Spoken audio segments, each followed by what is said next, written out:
Hello, so today we're going to look at a game between two 1Qs. I got this game from someone in the OSR, the Open Study Room, who was looking for a game review. I'm going to review it from the perspective of Black, and the game's pretty straightforward. We're going to kind of try to look at three main topics, okay? The first topic is sort of sequencing. So this is a normal Joseki. Normally this pattern goes like this nowadays, and usually after AI we would Tenuki.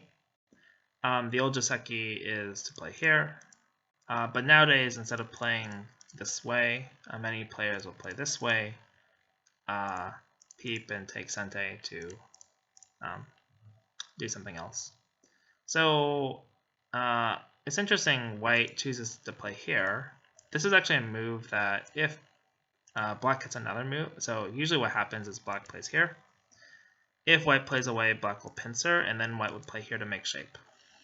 So probably Black knew this and was thrown off in the game, because in the game, White plays here and Black just reverts to that shape, and that's fine. Normally White gets these Sente moves, and then White will make shape by moving out like this. Sometimes like this, sometimes capping, but generally move out in some way. But actually, playing in this order gives Black the possibility to bump first. And although it looks like White can get the corner, after the Hane, White has to make really inefficient shape. We can extend. And this sort of shape on the outside is much more efficient, even though we have these two stones. White will usually slide and bump, but the problem is now that Black can take Sente. And it's sort of odd, but being able to stand straight up is such a big advantage that it's worth giving up the corner, basically.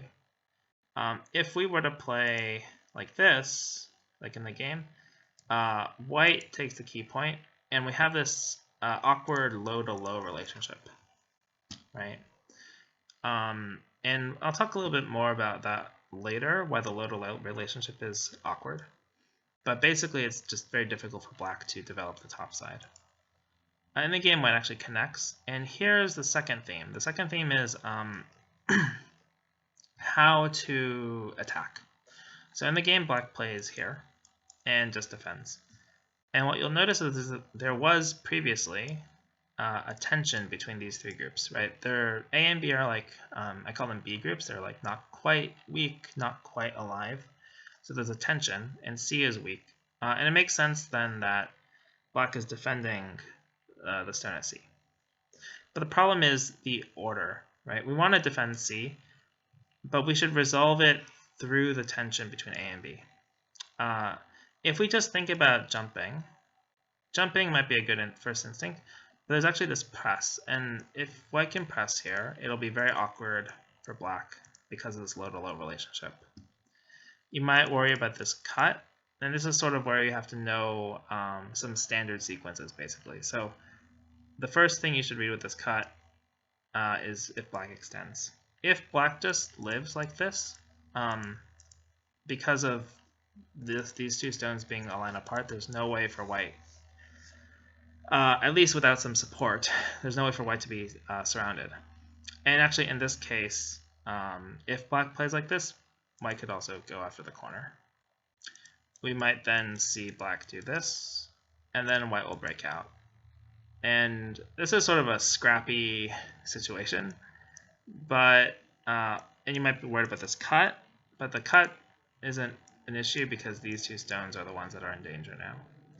And it's true that Black might push, but every time Black pushes, Black is losing something on the right side. And because of the shortage of liberties here, it's very hard to attack White. I don't even know, like you might try something like this, I guess, but because of this and the jump, it's going to be eventually too much for Black to handle. Even if Black gets out, White can cut.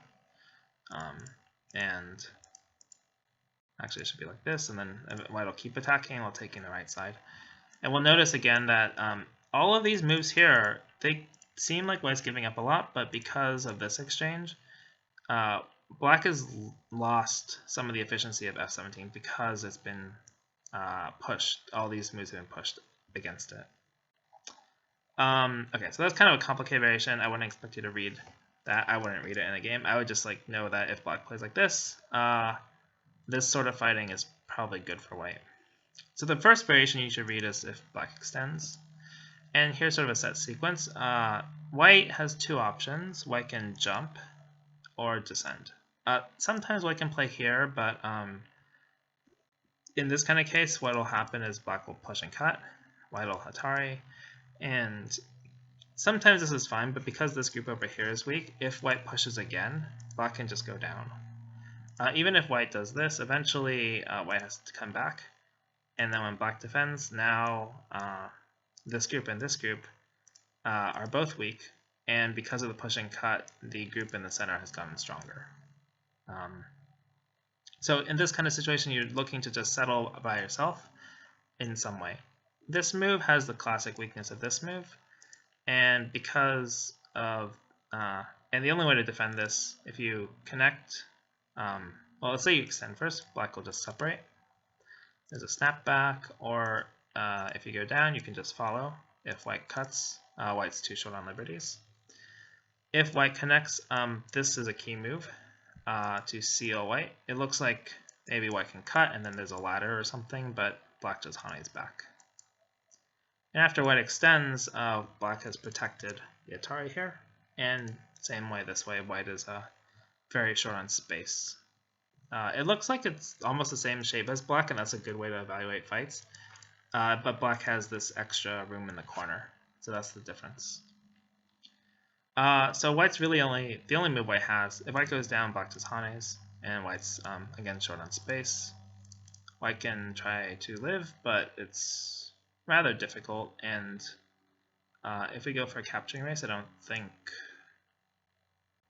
Yeah, we both have 4 liberties, so we should go here, and then if white connects, we just connect. Oh, we're slightly short, aren't we? Really? Okay, so we should defend here first, and we're still short. Interesting. So I guess we have to push here once. Throw in. Hane. Huh. Okay, maybe I misread this. I thought that we would be okay. So maybe after the Hane, we just defend here. And then if white pushes like this, white pushes twice to make life, and then we go back. I think this would still be good though, because the group on the right is very weak now. Interesting. Normally though, with this shape, the one you want to read is M18, and then you'd be reading this sort of squeeze sequence. And usually, even if white can win this race, which it looks like white can here. Oops. Even like this. Actually, white's in trouble. Yeah, even if white could win this race, just pretend. Usually the outside is too big, and because white, it's sort of hard to make the shape, but because white would have to take the stones off the board, it's good enough for black. So, and then there's some other complicated variations here, but usually then the other move, and the one that I read first and simplest, is just to extend down. And the only counter attack you have to read, so black blocks, you jump, or jump here. In this case, I would jump here, but it doesn't matter. The only counter attack you have to read is the cover, and if you just read what happens if white attaches, right? Yeah,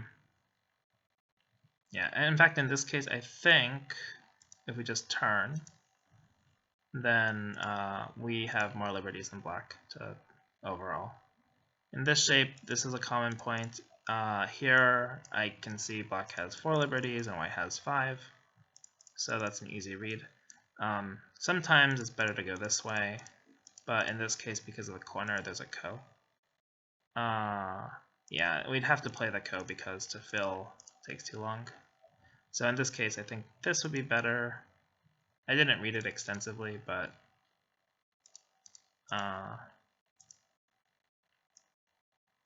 yeah, even like this, we're ahead by 1. So yeah, this is an easier way. One cool trick to know is if you know you're going to get to this shape, like pretend it's in this order. If you know you're going to get to this shape is always 5 liberties because you have the 4 here, but white has to break the I here. So it's 5 liberties. And we're 5 versus 5, so and white goes first. So if you know that, then you know black will defend in some way, and white can defend. And then the key thing here is black still needs to move in the corner. And then even if white, in this case, I think white should jump here because we're still splitting the 2 groups. And now black has to worry about the 2 stones in the middle, right? We might cover here, the 1 stone in the upper left, and the 2 stones on the right. So it's just too many things for black to handle. White really only has to worry about this 1 group, which already has most of an I. Okay, so long way to say when this press works and to read the cut, you just read this way first. As white, this is my first read. It's the simplest read with the least variations. You just have to read the counterattack, and if you can win a race, or if you need to crawl sometimes. If black goes this way, you still go down. Black still needs to answer. And we don't need to move at the top because black is no longer covering us. Oftentimes when you're reading cuts, you say, cover, if I can win this way, then can I win without a move if they go the other way? And if so, then you can usually play the other direction. And long way to say that P12 is then the wrong direction to attack. You want to play from this side. This side prevents the cover, and it also lets you, white doesn't have time to come over here because this group in the upper right will be a burden, so there's 2 groups that white has to handle. So white will cover instead, and black defends. And you'll notice is that black gets most of the right side anyway. Basically the same as this, but we've taken away this pressing move. So resolving this tension is usually more important first, and then we can take the other side. Last thing, conceptually, again, this is for our fighting standpoint. It's actually fine to just defend here. Many players are reluctant to do so because it's slow. But if you think about the whole position, white has a group here and a group here that are both not very strong. So if we get stronger here, and let's say white jumps, we can still take the key point of attacking and jump, right? And white has 2 groups that are split by 1 group. If white plays a press, that would be that'd be an improvement, and then we're looking at the tension between these 2 groups, which is a real thing. Like, this is not an easy fight, or like not a one-sided fight, but as the fight grows, we might be looking for more counterattacking moves in the upper right sort of thing. Okay, in the game, black turns, and there's not really a good move for white. Sorry about the markings. I went through this game already, but I changed my recording didn't record. Yeah. So here, the key shapes you want to look at in black are here and here. Those are normally how we cut. And in this particular case, this move is actually quite useful, but it's sort of complicated, and you'd have to do a lot of reading, more so than you would expect at 1Q. But the key variation, every time you play this move, you want to look at 2 main lines. One is the push through. I would be not happy, but it'd be satisfactory to play this way, I think, for white, because you have the attachment here.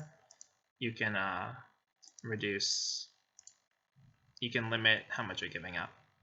You have to remember white is starting from a position where white has 2 weak groups, so settling one and giving up the other is a usually okay result. The alternative is for black to push here, and here you usually just read this one, and this would be kind of complicated. Cutting like this is also viable, but it's something you read later because of the shape. Since your white's cutting with a diagonal, you're giving black the resource of Atari here, or Atari here, or Descend is also Sente, right? Or sometimes attaching, right? But so you're giving black more resources, so you usually just read this one first, and in this case I would expect black to extend and white to push, and maybe black makes life.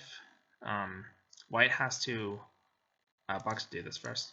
White has to defend, or black has to defend, and then we're looking at the shape here. And after this, locally white's not alive, but there's a lot of Aji on the outside. Actually, black has to push here first. And there's a lot of Aji on the outside. So here when white hanes, this would take some reading, but because of all the weaknesses, I wouldn't be too worried about the shape. Yeah, so that's my main. So I wouldn't expect you to read this, but I just want to point out, like, these are the sort of shape points you want to read or look at first. White could also play here, right? This is a common shape. You could probably expect, and I would think that this is good enough for white as well to settle the right side. That's all to say, turning may be better to defend. Even defending like this, although it's a little slack with the peep, is better. Yeah. Okay, there's a few details here, but I'm not really going to talk too much about them. There's a couple local technique things too. One is that here, it's when you have this one space pincer against a group that is not strong but not super weak, usually the move you want to look for is attaching. The reason is if you play the diagonal and white pushes, you can't jump because of the wedge. So you have to extend. And locally, your efficiency is quite low because of the N15 stone after white can angle wedge here. The angle wedge is nice because it takes away your base in Sente, and it gives white potentially a base, a little bit extra room up here too, on top of making N15 inefficient. So if you play here first and white hanes, you have a few options. Sometimes you'll extend up. In this case, that's probably okay. Sometimes you pull back and say white defends, and then you can attack. If white doesn't defend, or defends this side, if the right was stronger, we could cut, or sometimes clamp, but usually just cut. Hane is usually bad because it's just helping white to get stronger. Sometimes if you can really guarantee a kill, though, it's okay. But the other option that is sometimes a very good one to remember is just a turn. In this case, you want to be careful of white's Atari because you don't want to have to make an empty triangle. Normally, moves to think about here would be like the clamp, but in this case it doesn't really work because white can cut you off. So in this particular situation, I think just pulling back is fine, or extending up is fine. And note, white can't do this. Even if white goes and saves the stone, the corner is just in trouble.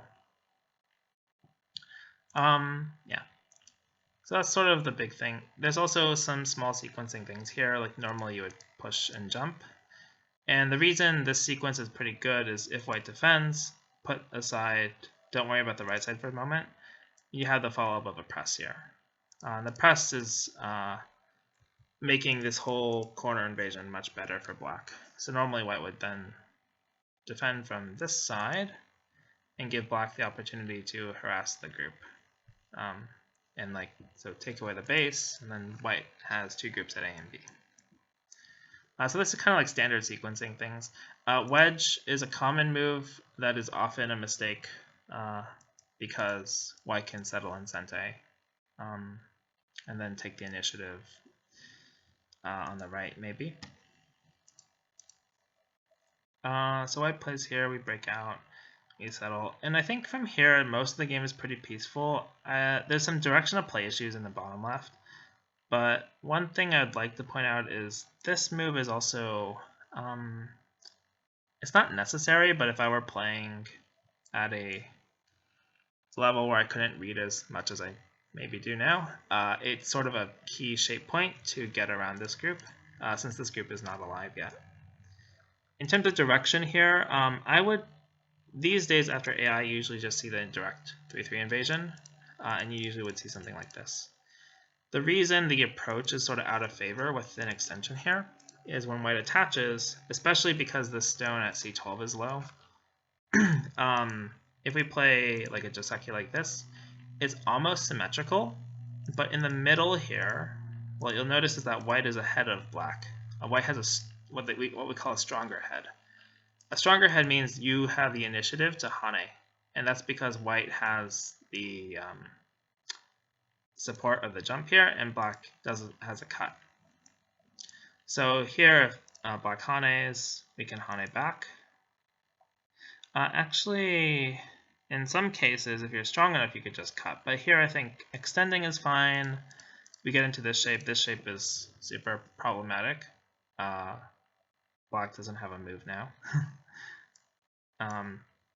And so black can't push, right? And so black defends. We can make it large territory. If black plays away, we get cut. So black can't really push up against this, or at least it's difficult to if you're not going to cut right away. The direct cut is probably too much for this video, but it depends a lot on if white can cut back here and some weaknesses in the corner. But that's why you usually don't see this approach anymore, especially from a low position, if there's already an extension on the right. Is the attachment just lets white settle very easily and get a small advantage. This is fine, and white should just defend. I know we're reviewing from black's perspective, but if we think about this shape, it's pretty even, right? Black has an extension from this sort of building shape. But when white comes here, this is a less valuable space because it's between two third line stones. And white played high, which means that when black takes a corner, white is losing more, right? There's more space here to take away. And then from here, there's some shape things. I'm kind of getting away from my main points as I'm going through it. Again, technique-wise, this bump is okay, but if you're going to play it, you should hane once before you play away. The reason is that when white, I think white in the game plays here, yeah. When white plays this combination, it's generally too much to give white these two stones. But if we defend, then white's descent here is worth a lot more. And the thickness that whites get is worth a lot more than what black usually gets with the tenuki. It's just usually too valuable. And if it's not valuable, white can leave it until it becomes the right timing. And when it becomes the right timing, white, if black wants to take it away, white may not answer. White may do whatever is more urgent. So it just becomes this timing issue, right? Right when this happens, though, we're assuming that we're concerned about the status of the bottom left. White's almost always going to answer. If white backs off, he can push once and then tenuki too. Yeah, so local efficiency-wise, this is better for white. Tenuki, white takes and sente, which is painful. We feel our own liberty, which is sort of bad. But there's not a lot after this. I mean, there's a lot because this game was very close. But it's hard for me to distill it into everything, something simple. Another shape thing, though, is this hane. This hane is good, but if you're going to play it, you should double hane to take advantage of the shortage of liberties on these stones. When you connect and white comes back, you can actually think of it like you just extended, which is also a fine move. White jumps, also a fine move. But then this push is very questionable, right? It's helping to fix white's shape. Instead, if you just play a normal move, you can look to cut, right? The jump cut is usually a stronger technique to take advantage of white's shape. So yeah, if you're going to play it, you should double hane, not come back. And then last thing that I noticed, the kind of final theme that I want to talk about, are these certain endgame moves, right? Conceptually, so here also, this move, right, you want to take advantage of the shape. But conceptually, there's something that's very important right now, which is that white has secured the top part and the side of this area. It's true that usually endgame moves on the side are more valuable than moves in the center, right, in terms of points. But we usually want to try to reduce from the center first, because if we play from the side, center moves tend to be weak in terms of their power. So when black plays from the center, the Hane here has actually reduced the value of the center move even more, and so white's less inclined to defend. Right? There's less space to defend, and white's stronger, so white doesn't have weaknesses to defend. Instead, though, when we played from the center, we got all these. Now is a really good time to play this Hane, and this Hane is actually double Sente. We want to play it because white's already defended the space, and if black plays elsewhere and white Hanes, this corner is actually Ko, right? Or white can get this in Sente, basically. Actually, I think white can just extend. If it's like this, this will also be Ko. Black defends, white Hanes. If black takes the 3, then black's dead. If black blocks, then white will play here. Black can take, and white has to block, and black can fill. This shape, though, after white takes, and white goes here, is a Ko, like this. So there's that Ko, or there's just the Ko, this Ko. Like, this Ko's probably easier to fight. Yeah, so this actually becomes double Sente, and so it's just a really huge 4-point swing at this stage of the game. Other small things, since we're right here. In the game, black jumps. This is a very common mistake against the 2-space jump. Against this 2-space jump, you should actually push. It's a little bit deceiving that when black goes down and white turns, usually black will extend and white blocks. So black gets these moves in Sente, right? But if we push first and white answers, let's say white answers this way. White would probably Hane, but let's say white answers this way. Then if black jumps, what you'll notice is the shape is basically the same, but black has an extra point at 0-1, so it's 1 point better. If white Hanes, you can actually get to the same shape by playing the clamp. Now this depends a bit more on the circumstance, but if white connects like this, it's the exact same shape. If white goes down, then there's a lot of aji with the cut. We get the extra point at 0-1 anyway because n1 is Sente, and we can take some points over here.